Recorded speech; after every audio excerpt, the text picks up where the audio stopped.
the voice that called my name. The first time I heard my name, I thought I was imagining it. It was past midnight, and the snowstorm outside had turned my neighborhood into a frozen wasteland. The wind howled through the trees, rattling against my windows like skeletal fingers. I had just settled into bed when I heard it. Soft, distant, yet unmistakably my own name. Aisha. I froze. My phone was on the nightstand, untouched. The TV was off. The only sound was the howling wind outside. But that voice, it was familiar. It sounded like me. I sat up, heart hammering against my ribs.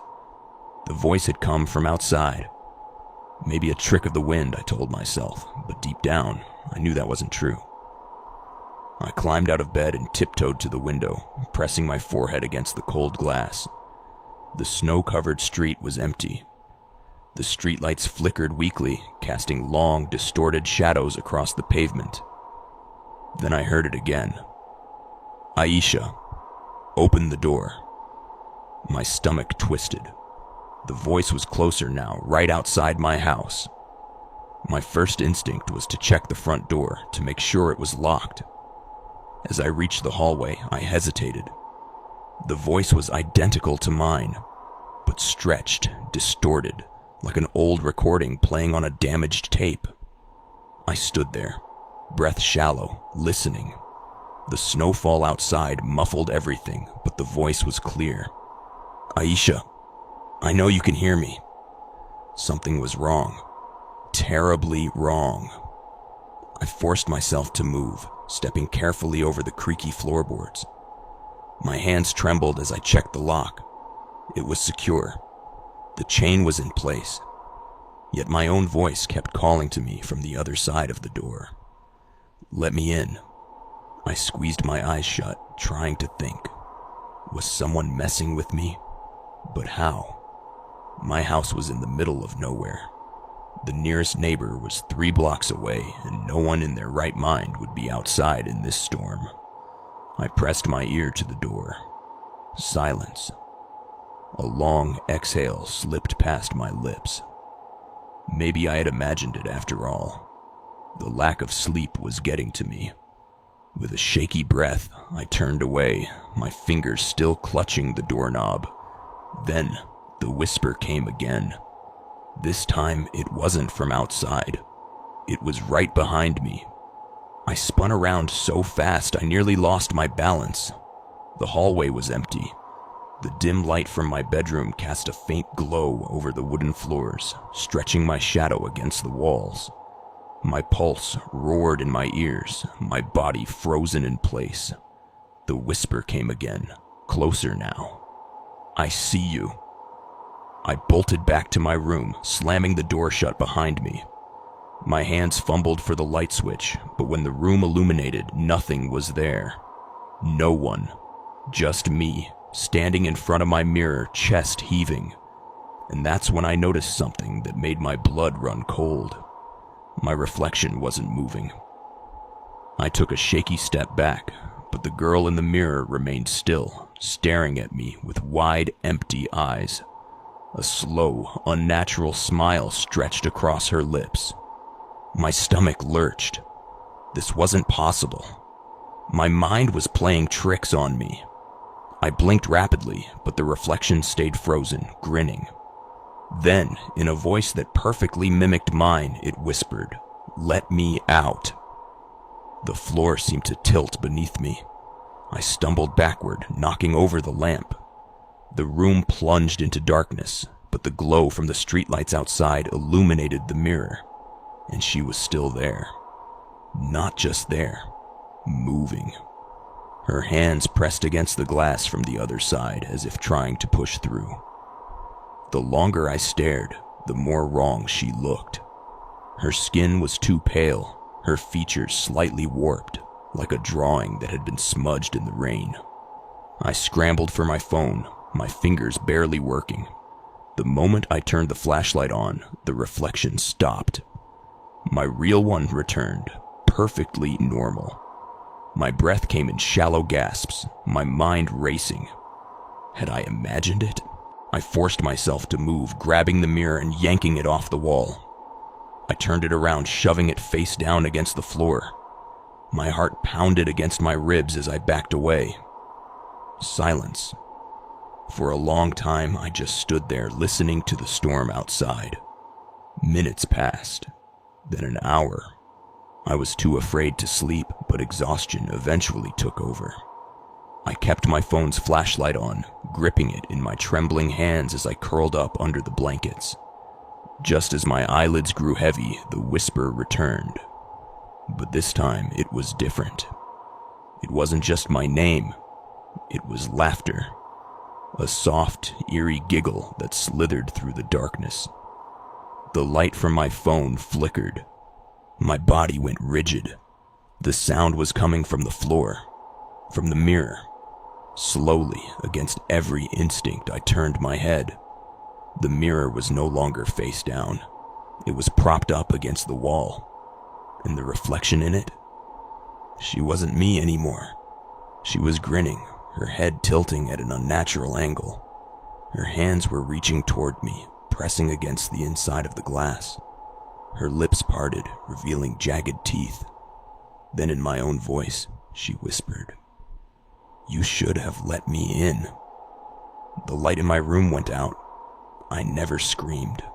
There was no time, because at that moment I felt it. A cold breath against the back of my neck. A hand, not mine, sliding over my shoulder. And the last thing I remember before everything went dark was the sound of my own voice, whispering in my ear, "Now I don't need the door." Story number 2. The Valentine's Mask. I woke up to the weight of something cold on my face. My breath hitched, my body freezing before my mind even registered what was happening. The room was dark, save for the dim glow of the street lamp filtering through the window. My fingers trembled as I reached up, feeling the rough texture of something strapped tightly around my head. A mask. My heart slammed against my ribs. I hadn't gone to bed wearing a mask. My fingers scrambled at the edges, but the leather straps were buckled tightly behind my head. The air inside the mask smelled stale, like old paper and something faintly metallic. My breaths came in short, panicked gasps as I stumbled out of bed and flicked on the lamp. The mirror across the room sent a wave of nausea rolling through my stomach. The mask covering my face wasn't one I had ever seen before. It was pale white, like porcelain, with hollow eye sockets and deep red smears running from the mouth, like blood had dripped from its lips. The design was intricate, almost ceremonial, the edges curling into delicate swirls. It looked handcrafted, but the most unsettling part, it fit my face perfectly. I turned around, scanning my bedroom. The door was locked. The windows were latched shut. There was no sign of a break-in, no disturbance, nothing to suggest that someone had been in my home. And yet, someone had put this mask on me while I slept. I yanked at the straps again, harder this time, my fingers raw from pulling. The buckle wouldn't budge. The leather felt almost fused together, as if it had been sewn into place. My pulse pounded in my ears. The mask had to come off. I rushed to the bathroom, gripping the sink for support. The sight in the mirror sent a cold shiver down my spine. The mask seemed even tighter now, as though it had molded itself to my skin. My eyes, barely visible through the hollow sockets, looked unfamiliar, wider, darker, filled with something that wasn't entirely mine. I turned on the tap, splashing cold water over my face. Nothing. I clawed at the edges again, my nails scraping against the rough texture. The mask refused to move. My skin beneath it burned, an itching sensation creeping along my jaw. Then I noticed something that made my breath catch. The red smears on the mask. They were fresh. A soft drip echoed in the silence. I looked down. A single drop of blood had fallen into the sink. My stomach clenched. I tilted my head forward, watching in horror as another drop slipped from the mask's lips, splattering against the porcelain. This wasn't paint. It was bleeding. I stumbled back, nearly slipping on the tile. My hands trembled violently as I grabbed my phone, fingers fumbling over the screen. I dialed the only person I could think of. Hello? Sarah's voice was groggy. I tried to speak, but my throat felt like it was closing up. Sarah, something's wrong. There was a long pause. What do you mean? Are you okay?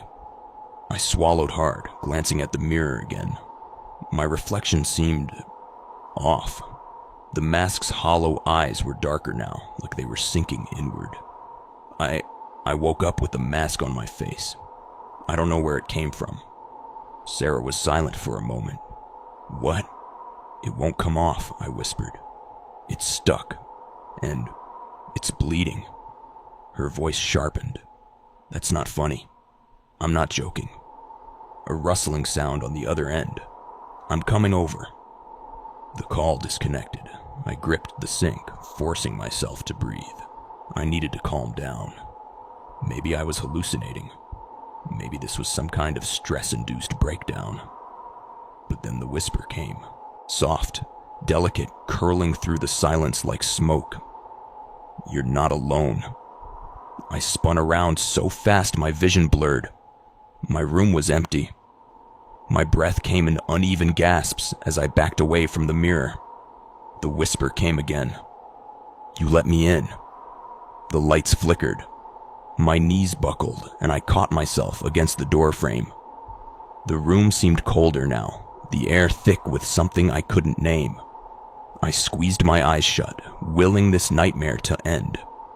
Then a knock at the door shattered the silence. I ran, nearly tripping over my own feet. I fumbled with the lock and yanked it open. Sarah stood there, bundled in a thick coat, her expression shifting from confusion to horror the second she saw me. Oh my God, she breathed. What the hell is that? I told you, I choked out. It won't come off. Sarah hesitated before stepping inside. She reached up, fingers grazing the edge of the mask. The second she touched it, she yanked her hand back with a sharp hiss. It's warm, she whispered. I swallowed hard. Sarah, please, help me get it off. She nodded, determination settling over her features. She guided me to the couch, grabbing a pair of scissors from the kitchen. Hold still. The metal blades glinted under the dim light. She slid them beneath the leather strap, applying pressure. The second the blade touched the strap, a shrill, piercing scream erupted from the mask. It wasn't coming from me. Sarah screamed, dropping the scissors as the lights flickered violently. I clutched my head, pain blooming behind my eyes like something was crawling inside my skull. The whisper returned, louder now, almost mocking. You can't take me off. I gasped, gripping Sarah's arm. Sarah, please. But her face was pale, her eyes wide with terror. She stumbled back, pointing at me with a shaking hand. The mask, she stammered. It's smiling. My blood turned to ice. I ran to the bathroom, barely able to force myself to look at my reflection. But there it was. The mask's mouth had stretched into a wide, inhuman grin. Tears burned in my eyes. My fingers curled into fists. What do you want? I whispered. The answer came, slow and deliberate. You. The lights cut out. A sharp, searing pain shot through my skull. The world tilted. Then everything went dark. I don't know how much time passed before I woke up. My body ached, my limbs heavy as if they weren't mine. I was lying on the floor. Sarah was gone. I pushed myself up, dizziness threatening to pull me back down. The room was silent except for the faint sound of something dripping. I turned toward the mirror. The mask was gone. I exhaled shakily, relief flooding my chest. My hands reached up, fingers brushing against my bare skin. But the moment I saw my reflection, my breath caught. It wasn't me. It looked like me, but the expression was wrong. Too still. Too perfect. The lips slowly curled upward into a grin. Then my reflection whispered in my voice, "You're wearing me now." Story number 3. The wrong apartment. The moment I stepped inside, I knew something was wrong. The air was heavy, thick with the scent of something faintly metallic like rust or dried blood. The lights in the hallway flickered as I kicked off my boots, shaking off the snow. The heater was humming softly, and everything looked exactly as I had left it. My coat draped over the chair, the half-empty coffee cup on the counter, the pile of unopened mail by the door. And yet, I couldn't shake the feeling that I was being watched. I locked the door behind me, exhaling into the quiet of my apartment. It had been a long day. The snowstorm had turned the entire city into a frozen maze, and my commute had stretched into an unbearable nightmare. I just wanted to eat something, take a hot shower, and sleep. But as I set my bag down, a cold sensation crawled up my spine. My eyes drifted toward the living room. The couch cushions were slightly off. The TV remote wasn't where I usually kept it. And the worst part, the lamp by the window was on. I never left that lamp on. A slow, suffocating dread settled in my stomach. My fingers twitched toward my phone, but I hesitated. Maybe I was just tired, my mind playing tricks on me. I shook off the unease and headed to the kitchen. The cold tile pressed against my feet as I grabbed a glass from the cabinet. Then I heard it, a soft creak from the hallway behind me. I froze, my grip tightening around the glass. The sound was faint, almost imperceptible over the hum of the heater, but I knew what I heard. Someone or something had shifted in the shadows of my apartment. I turned slowly, my heart slamming against my ribs. The hallway leading to my bedroom was dark, the door slightly ajar. I always left it closed. I took a step forward, pulse hammering in my throat. "Hello?" My voice came out weak, barely above a whisper. Silence. A new wave of unease settled over me. I glanced toward the front door, considering just leaving. Getting out, going to a friend's place, calling the cops. But something inside me, some stubborn, irrational need for certainty, made me stay. I stepped into the hallway, each breath feeling heavier. My fingers grazed the light switch. The bulb flickered before flooding the narrow corridor with pale light. My bedroom door stood open now, wider than before. I had the overwhelming sense that if I walked inside, something would be waiting for me. I swallowed hard, forcing my feet forward. The wooden floor creaked under my weight.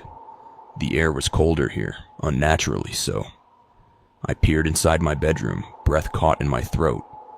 The bed was made, too neatly, the kind of perfection I never bothered with. But that wasn't what made my blood turn to ice. It was the closet door, wide open, and I never left my closet open. A single thought took root in my mind, a whisper against my skull. Someone is still in here. I took a slow step back, my body screaming at me to run. But before I could move, a voice, low, calm, and chillingly familiar, broke the silence. "You're in the wrong apartment." The breath in my lungs turned to stone. The voice had come from inside the closet. Every muscle in my body locked up. My brain scrambled for an explanation. Something rational. Something that wasn't what I already knew deep down. And then, slowly, too slowly, a hand slid out from the darkness of the closet. It gripped the edge of the doorframe, long fingers curling against the wood. My breath hitched. The skin was pale, too pale, and stretched tight over the bones. The fingers twitched, adjusting. Then another hand appeared, pressing against the floor. Whoever or whatever was inside was crawling out. I took a shaky step back. The voice came again, softer this time. "You don't live here." I turned and ran. I nearly slammed into the hallway wall as I sprinted for the front door, my hands shaking violently as I fumbled with the locks. My ears were ringing, my pulse deafening. The room behind me felt like it was expanding, stretching toward me, the shadows reaching out like grasping fingers. I yanked the door open and stumbled into the freezing night, snow hitting my skin like needles. I didn't stop running until I was outside my building, panting, my breath forming frantic clouds in the air. I grabbed my phone with numb fingers, dialing my best friend's number. It rang once, twice. Then I looked up, and the world tilted beneath me. My apartment window. The light inside was still on, but there was something else. Something standing at the window, watching me. I couldn't make out a face, just a figure, impossibly still, its head tilted at an unnatural angle. It shouldn't be there. I took a step back, my pulse hammering against my skull. The call connected. "Aiden," I gasped. "There's someone in my apartment." Silence on the other end. Then a low exhale. "You don't live there anymore." A chill spread through my body, deeper than the cold around me. "What are you talking about?" My voice cracked. Aiden's breathing was shaky. "You moved out 6 months ago, remember? After..." The line cut. I stared at my phone, my vision blurring. Number. That wasn't right. I had just come home from work. A movement from the window made my stomach drop. The figure inside was waving. Then the light flickered off. I ran. I don't remember much after that. Only the feeling of the snow beneath my feet. The wind tearing through my lungs, my mind screaming at me that none of this was real. But I knew what I saw. I never went back to that building. Never tried to retrieve my things. When the landlord called me the next day, confused about why my door was wide open in the middle of a snowstorm, I told him to throw everything away. I don't care what was in that apartment. I don't care what I left behind. But sometimes, late at night, when I close my eyes, I still hear the voice whispering, "You don't live here." Story number 4. The shadow under my bed moved. I always sleep with a small nightlight on. Not because I'm scared of the dark, but because my apartment is old and the shadows here don't feel right. They stretch too long, curl at the edges like fingers, and sometimes, when I wake up in the middle of the night, I swear they move. Last night, I woke up freezing. The radiator was on, but the air in my room felt like ice. My blanket had slipped off the bed, so I reached down to grab it. My fingers brushed against the fabric, but something felt wrong. The floor was too cold, almost wet, and the air underneath my bed was heavier. That's when I saw it. The shadow under my bed wasn't mine. I froze. The dim glow from my nightlight stretched my shadow across the floor. But beneath my bed, there was another, darker, thicker, and it moved. At first, I thought it was a trick of the light, my mind playing games with me in the half-awake haze. But as I watched, the shadow shifted, slowly, deliberately, like something beneath me was stretching, waking up. My heart slammed against my ribs. I wanted to move, but I couldn't. The air felt heavier now, pressing against my chest like a cold, invisible hand. My instincts screamed at me to get up, to run, to turn on every light in the apartment. But I couldn't even breathe. Then I heard it. A whisper. Faint, like wind slipping through cracks. but it came from under the bed. I didn't understand the words at first. They were slow, distorted, almost like they were being spoken underwater. Then, as the whispering grew clearer, I realized it was my own voice. "Are you awake?" A sharp, paralyzing chill shot through my body. It was me, my own voice coming from the darkness beneath my bed. I swallowed hard, forcing my breath to stay steady. My fingers clenched the sheets. If I ran, if I moved too fast, would it grab me? The whisper came again, mimicking me perfectly. "Are you awake?" My vision blurred. My body was screaming at me to move, but I couldn't. The shadow beneath my bed twitched, just a slight, unnatural jerk, like a broken marionette adjusting its limbs. I forced myself to sit up. My body felt sluggish, like the air itself was holding me down. Every movement was a battle against something unseen. I had to check. I had to know.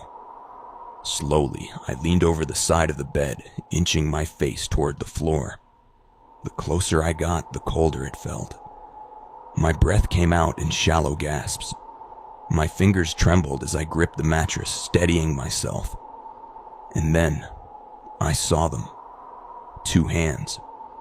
Pale, stretched thin, gripping the floor beneath my bed. They weren't attached to anything, just fingers, twitching against the wooden floor, pulling something closer. I couldn't move, couldn't breathe. The thing beneath my bed was crawling toward me. My mind screamed at me to run, but my body wouldn't obey. I stared in horror as the hands pressed against the floor, slowly pulling up a face. It was mine. A perfect, hollow-eyed version of my own face peered back at me from the shadows. The lips stretched into a smile, too wide, too sharp. Its eyes were black voids, empty and endless. I choked on my breath, scrambling back. The thing's head tilted, still grinning. Then in my exact voice it whispered, "You're in my bed." The light flickered. I ran. I didn't stop to look back, didn't grab my phone, didn't think. I threw open my bedroom door and sprinted down the hall, my heartbeat thundering in my ears. But as I reached the front door, I hesitated. The apartment was too quiet. The heater wasn't humming anymore. The wind outside had stopped. Even the city beyond my window was silent. And then, from behind me, a creak. From my bedroom. I turned my head slowly, every nerve in my body screaming at me not to. The bedroom door was open. I had left it open in my panic. But the lights were off now. My nightlight, the one I always kept on, was out. And in the darkness, standing just inside the doorway, was me. Or something that looked like me. It stood there, perfectly still, its head tilted at that unnatural angle, its mouth stretched into that impossible grin. Then in my own voice, it whispered, "You didn't check the closet." A cold wave of terror crashed over me. My closet. My eyes flickered to the half-open door in the bedroom, swallowed in shadows. And then, a hand reached out from inside the closet. Not mine. Not the thing in the doorway. Something else. The last thing I remember before everything went black was the feeling of fingers, cold, too long and impossibly strong, gripping my ankle. I woke up this morning in my bed. The room was normal. My nightlight was on. The heater was humming softly. The storm outside had calmed. For a moment, I almost convinced myself it was just a nightmare. But when I got out of bed, my breath caught in my throat. Because underneath my bed, perfectly pressed into the dust-covered floor, were 2 handprints. Story number 5. I got a text from my future self. The first message came at 2:47 a.m. My phone buzzed against my nightstand, pulling me from a deep sleep. I groggily reached for it, expecting some late-night spam or a wrong number. But when I saw the sender, my fingers went numb. It was from me. I stared at the screen, confusion twisting in my half-awake brain. My own number had texted me. That wasn't possible. My phone was right here. I hesitated before opening it. The message was short. Do not leave your apartment tomorrow night, no matter what. A cold shiver ran down my spine. This had to be a prank. But how? My phone had no unknown logins, no signs of hacking. It was my own number, sent at a time that hadn't even arrived yet. I tried to shake off the unease and went back to sleep, convincing myself it was some weird glitch. But the next morning, when I checked my phone again, the message was still there.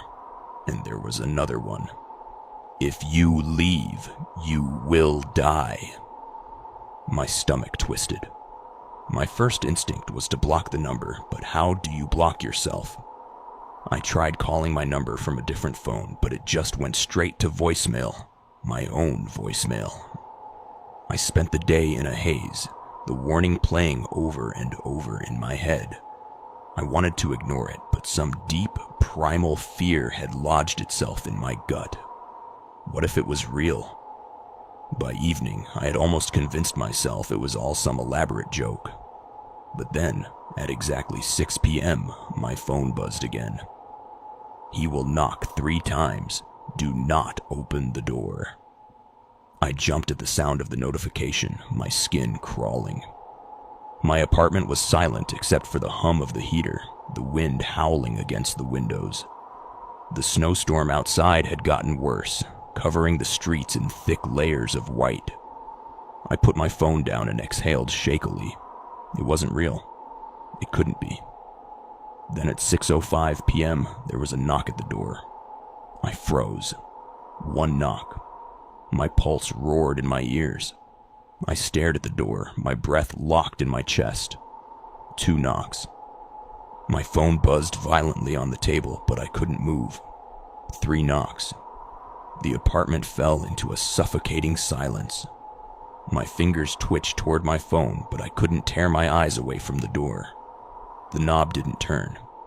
There were no footsteps. Just waiting. My phone buzzed again. I forced myself to look. He knows you're inside. Do not respond. A sharp, suffocating dread settled in my stomach. I slowly backed away from the door, careful not to make a sound. The wind outside howled, pressing against the windows like something desperate to get in. Story number 5. I got a text from my future self. The first message came at 2:47 a.m. My phone buzzed against my nightstand, pulling me from a deep sleep. I groggily reached for it, expecting some late-night spam or a wrong number. But when I saw the sender, my fingers went numb. It was from me. I stared at the screen, confusion twisting in my half-awake brain. My own number had texted me. That wasn't possible. My phone was right here. I hesitated before opening it. The message was short. Do not leave your apartment tomorrow night, no matter what.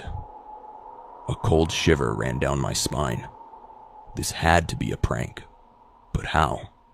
My phone had no unknown logins, no signs of hacking. It was my own number, sent at a time that hadn't even arrived yet. I tried to shake off the unease and went back to sleep, convincing myself it was some weird glitch. But the next morning, when I checked my phone again, the message was still there. And there was another one. If you leave, you will die. My stomach twisted. My first instinct was to block the number, but how do you block yourself? I tried calling my number from a different phone, but it just went straight to voicemail, my own voicemail. I spent the day in a haze, the warning playing over and over in my head. I wanted to ignore it, but some deep, primal fear had lodged itself in my gut. What if it was real? By evening, I had almost convinced myself it was all some elaborate joke. But then, at exactly 6 p.m., my phone buzzed again. He will knock 3 times. Do not open the door. I jumped at the sound of the notification, my skin crawling.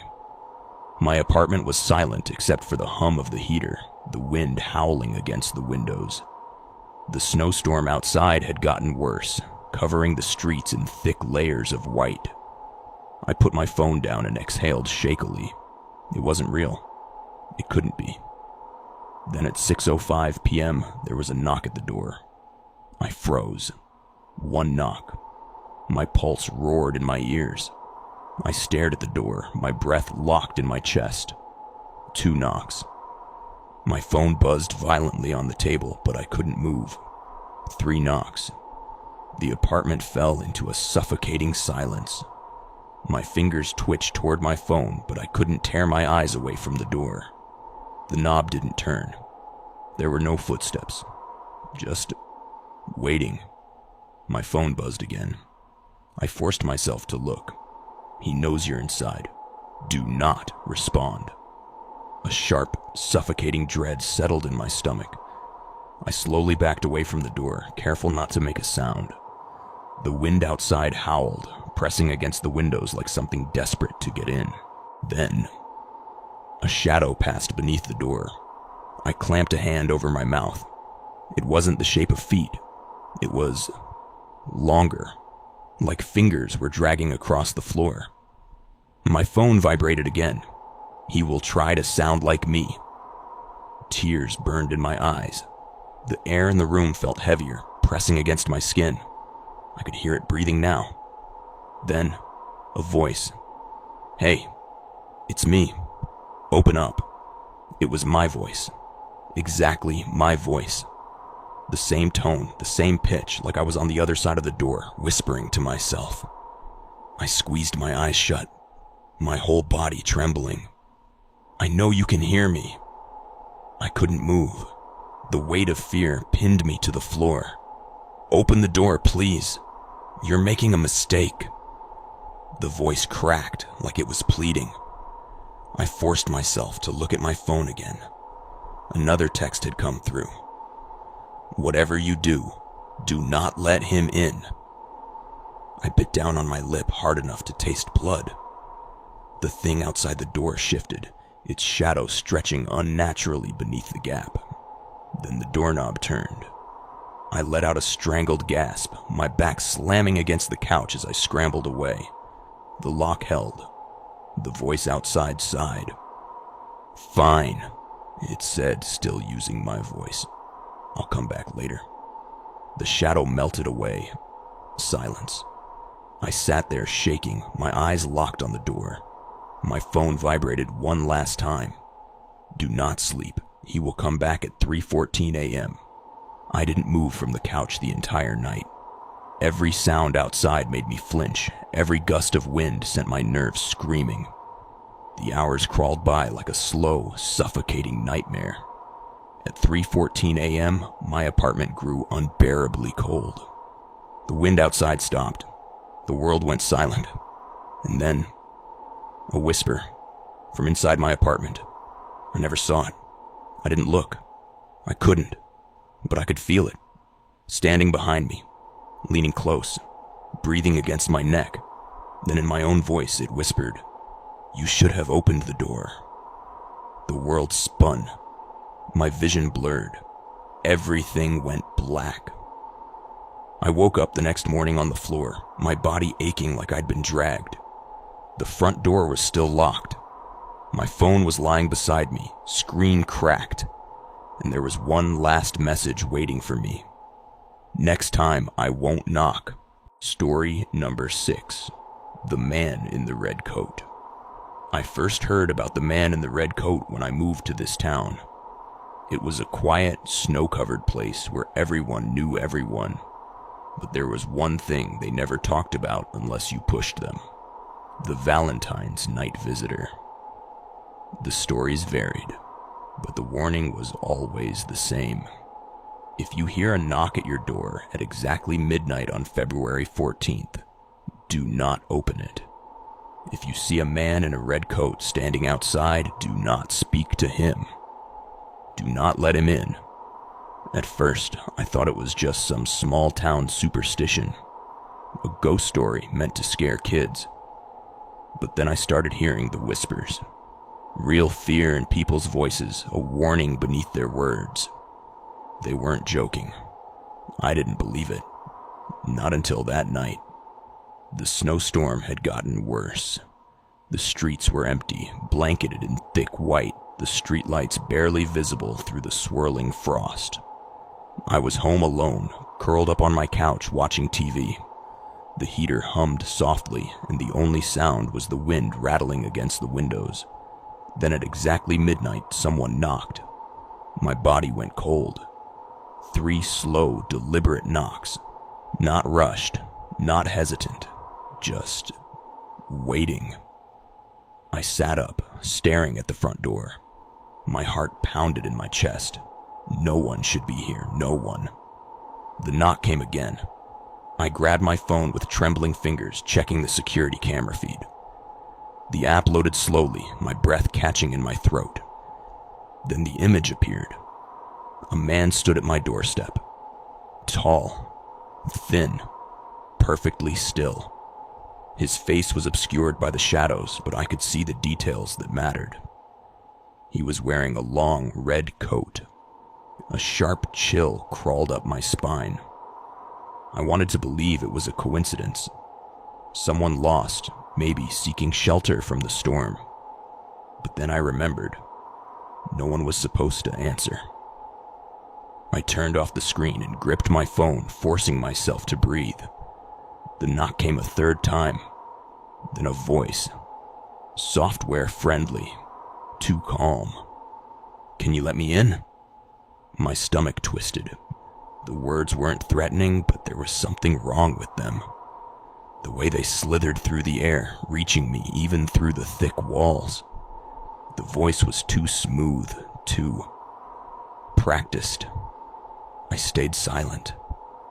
The man didn't move. I could still see his figure through the frosted glass, just standing there, waiting. Then, his head tilted. A slow, deliberate movement like he was listening. "I know you're in there," he said. A sharp pang of nausea twisted in my gut. I clutched my phone tighter, my fingers slick with sweat. The town's warning echoed in my mind. Do not let him in. Do not answer. The silence stretched. Then, footsteps, but not away from my door. They circled my house. I barely swallowed the gasp that rose in my throat. I stood frozen as the footsteps crunched through the snow, moving from my front door toward the side of the house, past my windows. I ducked into the hallway, heart pounding. My breath came in shallow gasps.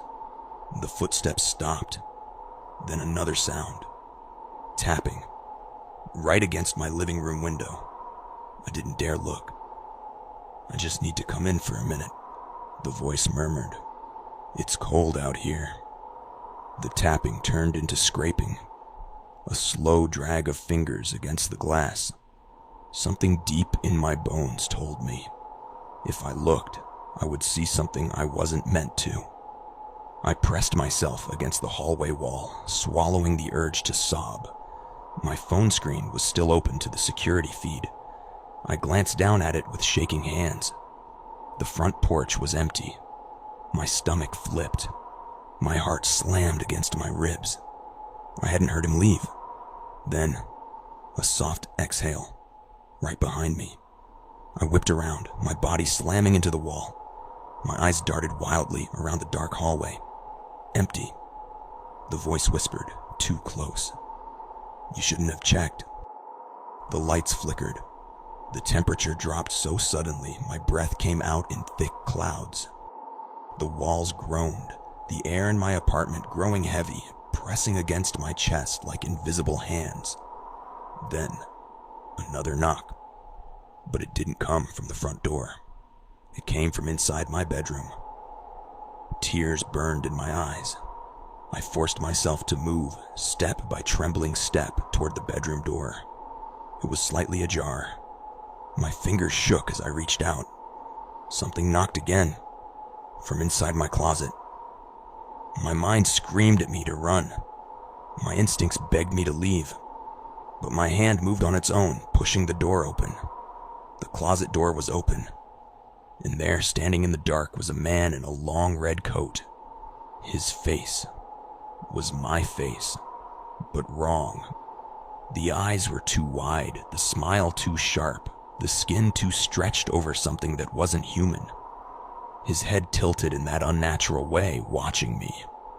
Then in my own voice, he whispered, "Next year, you'll knock too." The lights went out. I don't remember what happened next.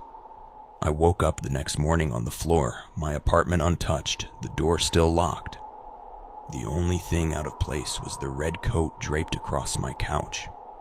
I burned it. But I know it doesn't matter, because next Valentine's night, at exactly midnight, I will be the one knocking. Story number 7.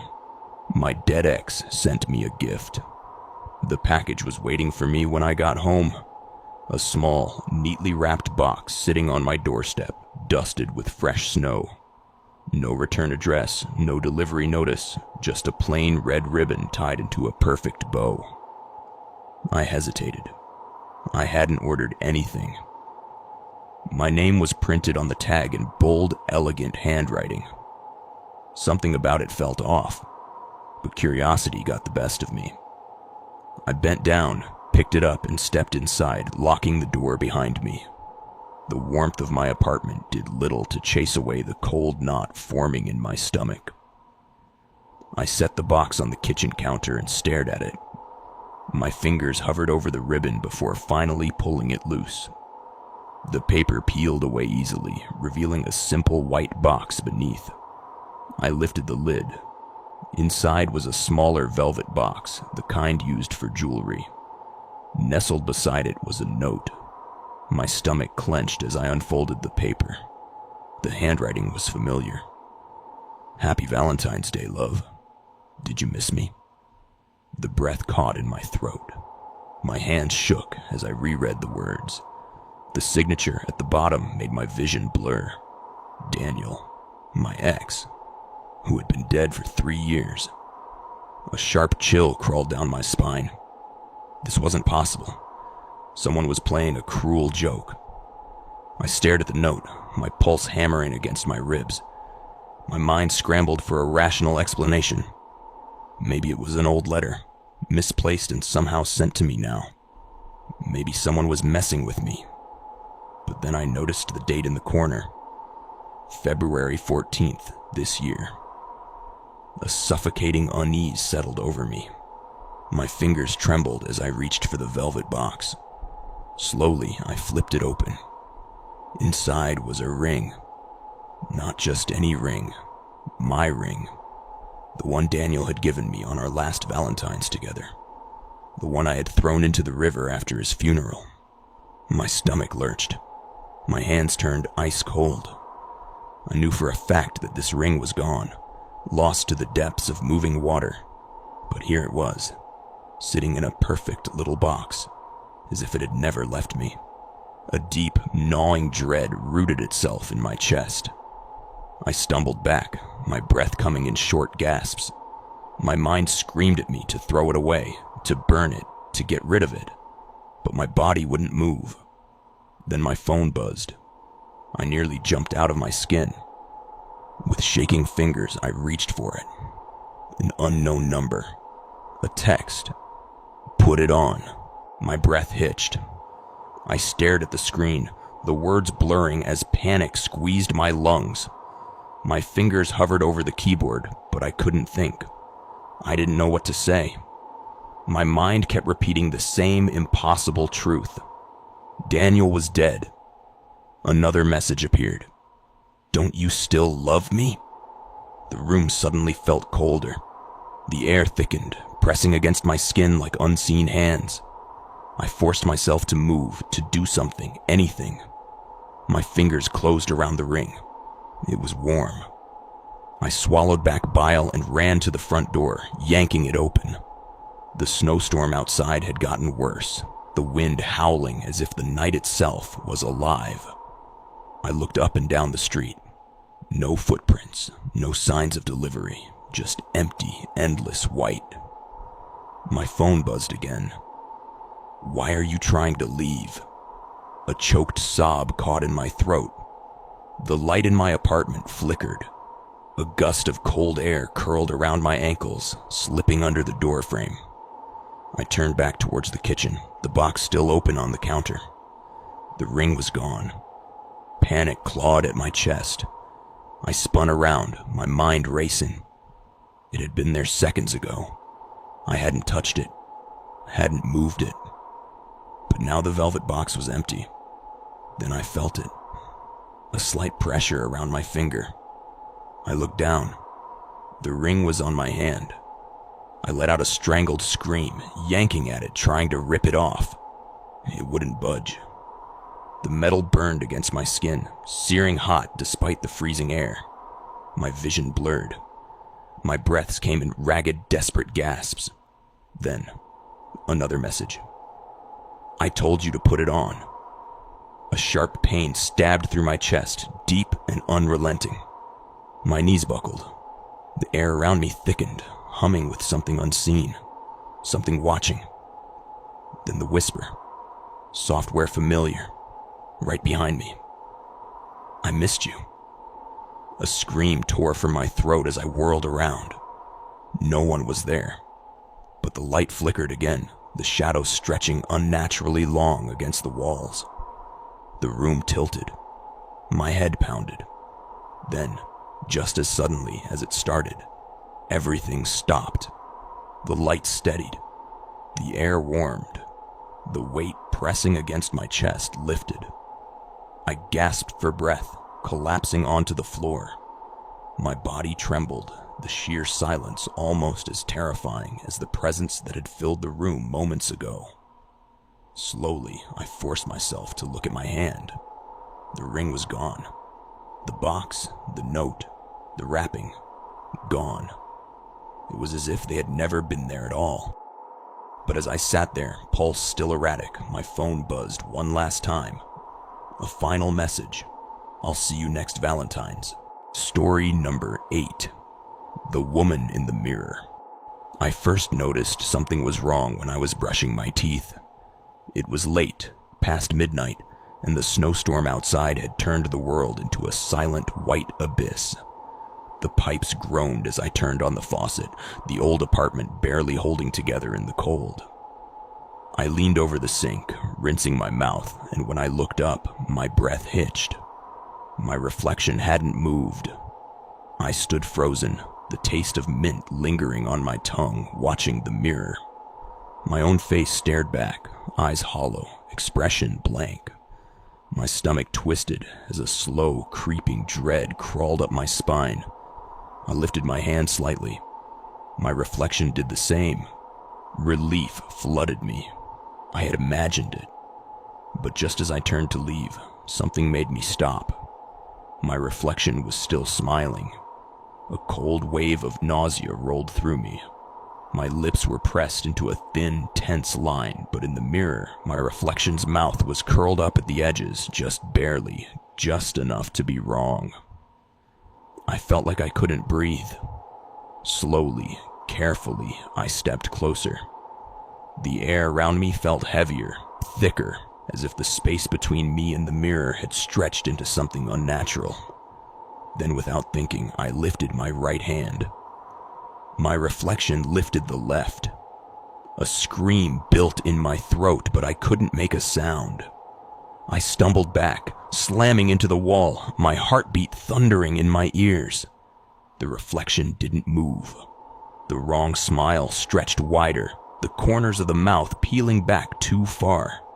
Then in the silence, she whispered, "I see you."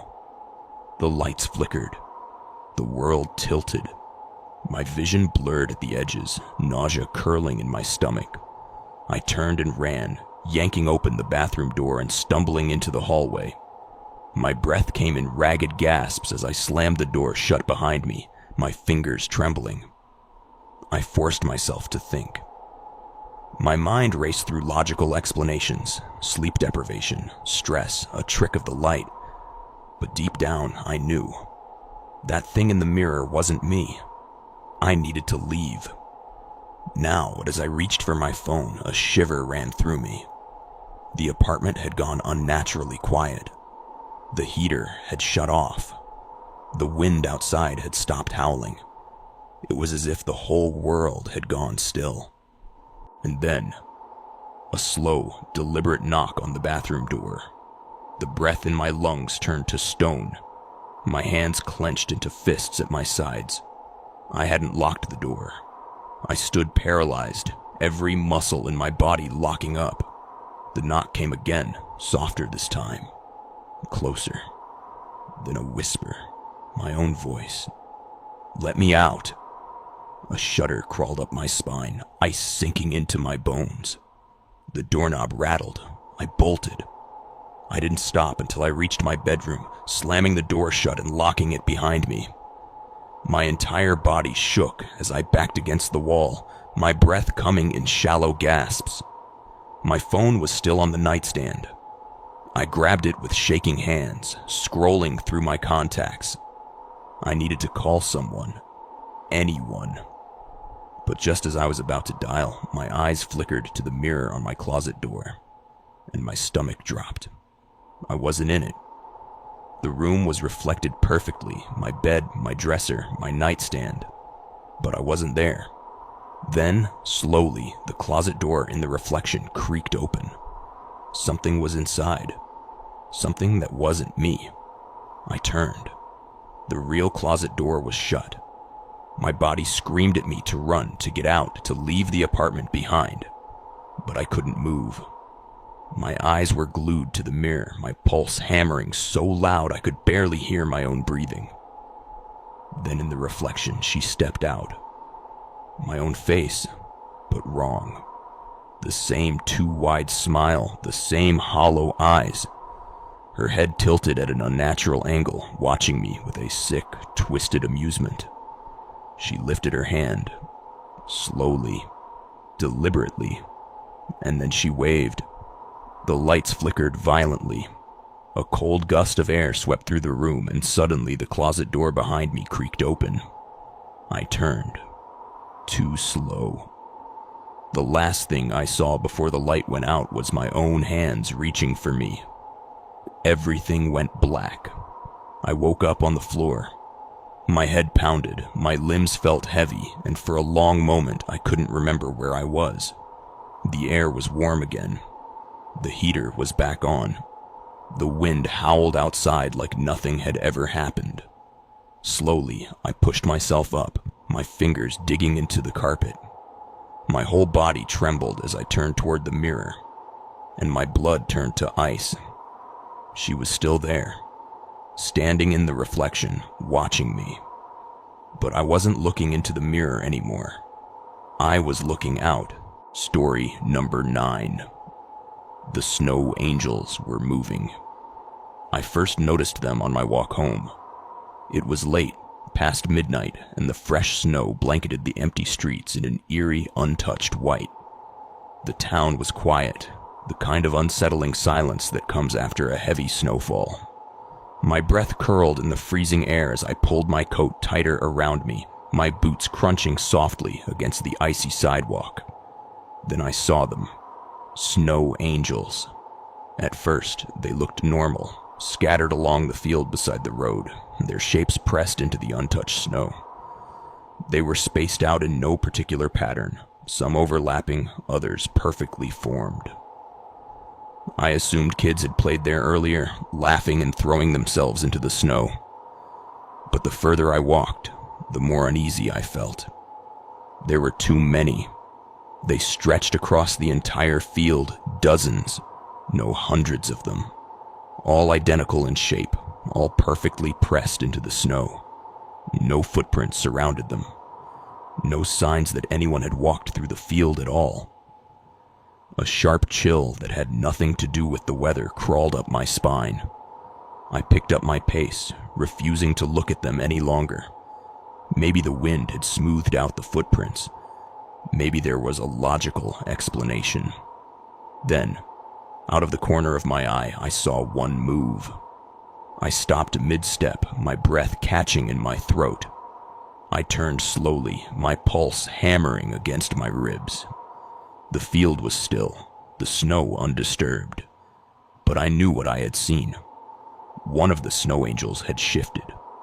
I swallowed hard, forcing myself to move. My apartment was only a few blocks away. I just needed to get inside, shut the door, and forget about this. Then behind me, a soft crunch.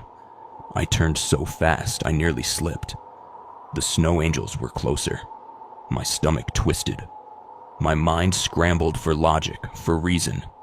But deep down, something primal screamed at me to run. Another crunch. I saw it this time. The snow moved. Not all of them, just one. The imprint of a snow angel at the edge of the field shifted like someone was sitting up. The arms pressed deeper into the snow as if they were pushing themselves upright. A strangled breath escaped my throat. I stepped back, my body refusing to obey the screaming panic in my head. The angel's shape twisted, the impression in the snow stretching unnaturally as if something beneath the surface was shifting, crawling. Then, from the silence, came the worst sound I had ever heard. A whisper, low, distant, echoing across the frozen night. I couldn't understand the words, but I felt them. A cold dread seeped into my bones, locking me in place. The snow angels were wrong. They weren't pressed into the snow. They were underneath it. I ran. I didn't care if I slipped, if I fell, if I looked insane. My legs burned as I sprinted toward my apartment, my breath coming in ragged gasps. The streetlights flickered as I reached my building, yanking the door open and slamming it behind me. I didn't stop until I was inside my apartment, my back pressed against the door. My hands trembled as I fumbled for my phone, my fingers numb. I opened the window blinds, just enough to peek outside. The snow angels were right at the edge of my building. My stomach lurched. They had moved. I knew it. I could feel it. Then one of them vanished.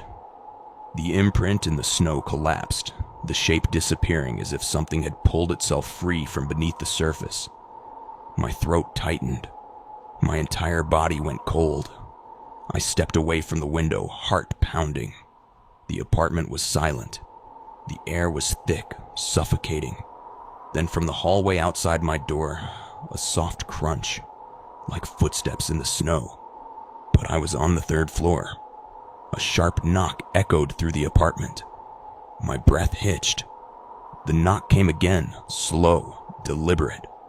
Then from outside the door, a whisper, faint, delicate, curling through the silence like frost. "Let me in." I didn't move, didn't breathe. The door handle twitched. Then slowly, my phone vibrated in my shaking hand. A text. "You brought them home." A sharp breath tore from my throat. I backed away from the door, my entire body trembling. The apartment felt smaller, the air pressing against my skin like invisible hands. Then my phone buzzed again. "Don't go to sleep." A cold wave of nausea crashed over me. My fingers curled around my phone as I slowly turned back toward the window. The snow angels were gone. The field was empty. Just untouched. Perfect snow. But something inside me knew. They weren't gone. They were inside. Story number 10. The Valentine's Party That Never Ended. I first noticed the house on Valentine's night, buried in a thick layer of snow at the edge of town. The road had been nearly deserted, the storm turning everything into a quiet, frozen wasteland. But the house was alive. Music spilled from the windows, a soft, distorted melody from an old gramophone. The warm glow of golden light flickered through lace curtains, casting strange, shifting shadows against the snow. Laughter echoed from inside. Muffled voices, clinking glasses, the sound of a party in full swing. but the house had been abandoned for years. I stopped in the middle of the street, my breath curling in the freezing air. I had walked past that house dozens of times. The windows had always been dark, the paint peeling, the porch rotting beneath years of neglect.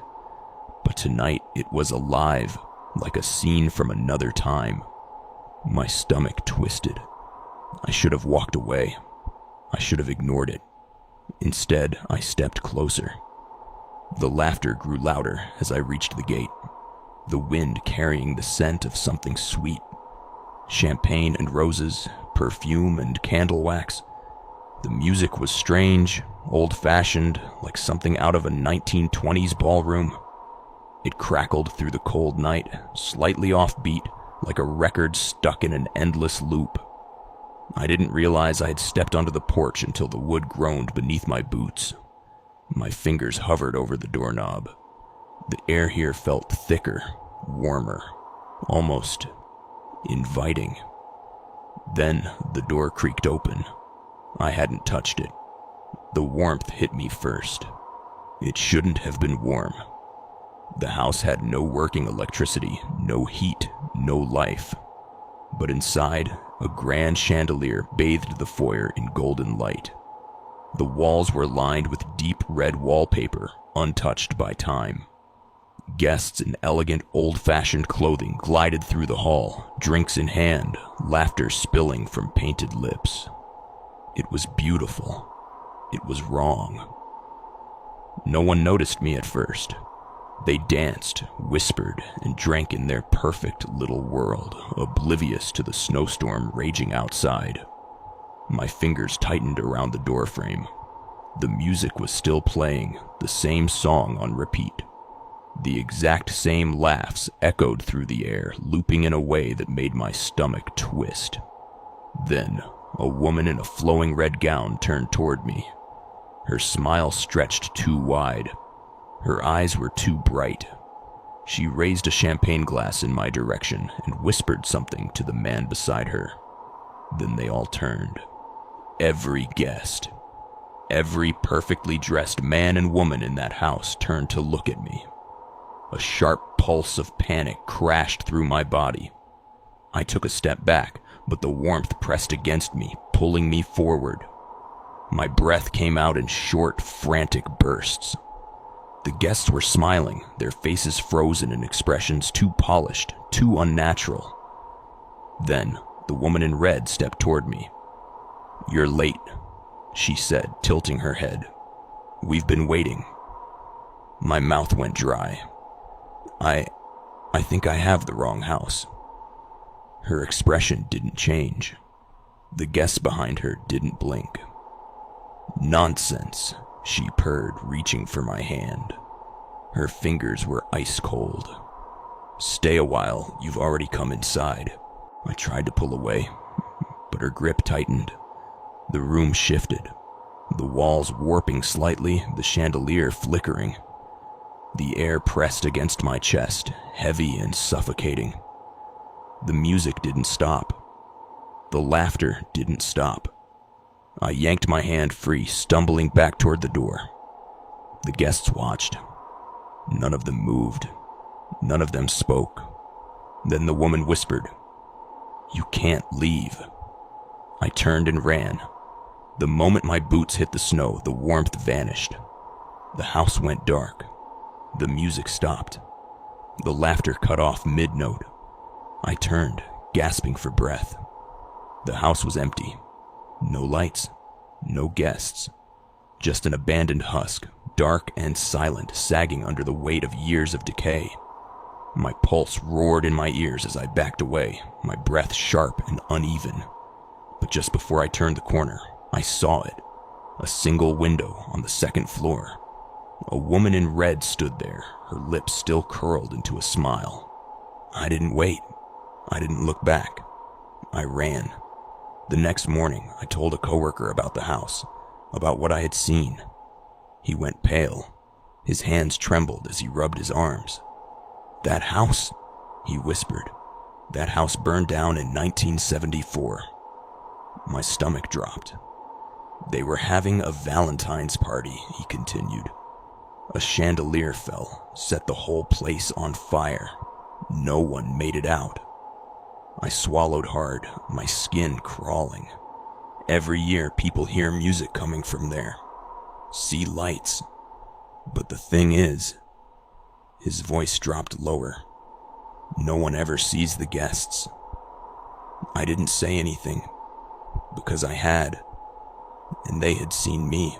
Story number 11. The Whisper in the Snow.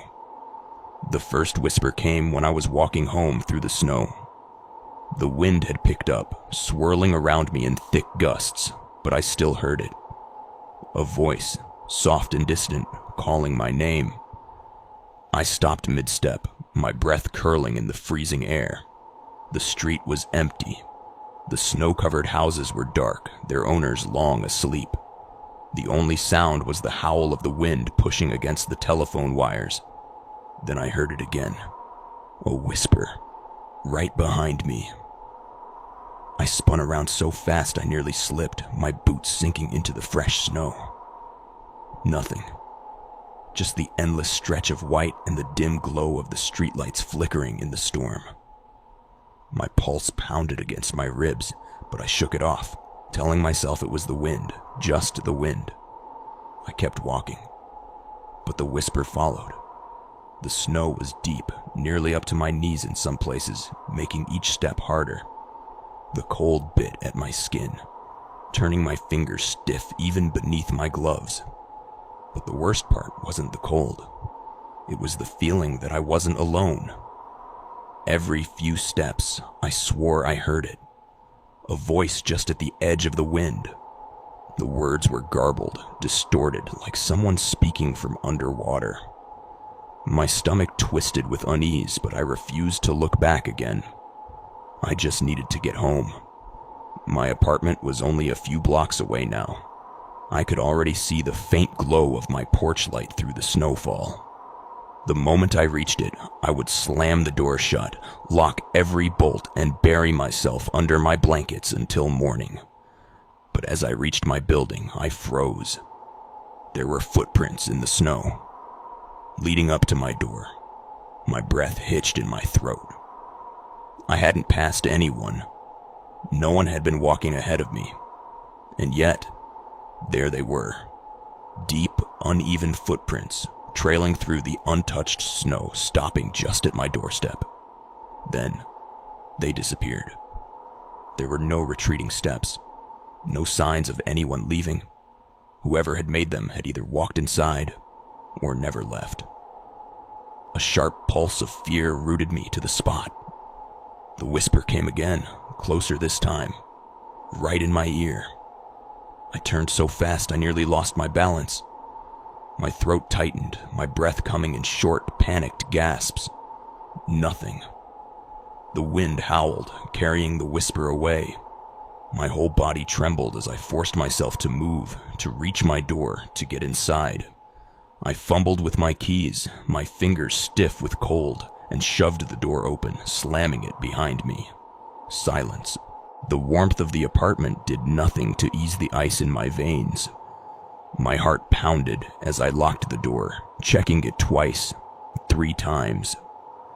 My breath came out shaky, my skin prickling with an unsettling awareness. Something wasn't right. I turned slowly, scanning the darkened apartment. Everything was exactly as I had left it. The couch, the kitchen, the hallway leading to my bedroom. Nothing out of place. No signs of anyone being here. And yet, I still felt it. The whisper. It hadn't been outside. It had been inside. A shiver crawled up my spine. My hands clenched into fists at my sides as I stepped forward, slowly, cautiously. The air in the apartment was thick, wrong, like something unseen was watching me from the corners of the room. I swallowed hard and forced myself toward my bedroom. I needed to sleep. I needed to convince myself it was nothing, that I had imagined it, that my brain was just playing tricks on me in the cold. But then my phone buzzed. I jumped, my nerves shot, my heart hammering against my ribs. My hand shook as I pulled it from my pocket. A message from an unknown number. I hesitated before opening it. The words made my stomach twist. Don't listen to the whisper. The phone nearly slipped from my grasp. A tight, suffocating fear curled around my chest. My throat went dry as I stared at the screen, my mind scrambling for an explanation. The whisper came again. Only this time, it was coming from my closet. I turned slowly, my breath caught in my throat. The closet door was slightly open. Not enough to see inside, just enough to let the darkness slip out, curling at the edges of the dim room. The whispering didn't stop. It was soft, almost gentle, like someone was murmuring just beneath their breath. The words were familiar. I strained to make them out, but my brain screamed at me to stop listening. I should have run. I should have left. But I took a step closer. The whisper turned into laughter. Not loud, not sudden. Software delicate, amused, like I'd just fallen into its trap. The closet door creaked open.